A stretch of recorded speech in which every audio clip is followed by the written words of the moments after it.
আমি বাবা মায়ের শত আদরের মেয়ে।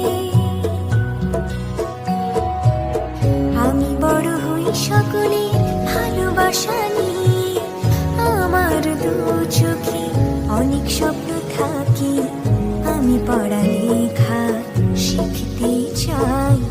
আমি বাবা মায়ের শত আদরের মেয়ে।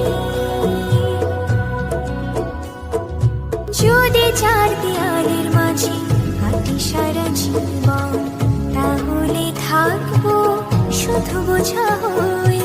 শিক্ষা আমায় মুক্তি দেবে, মুক্তি দেবে। আমি তো কালকে খুশি আর আশা, আমারও তো সাধ আছে, আছে অভিলাষা।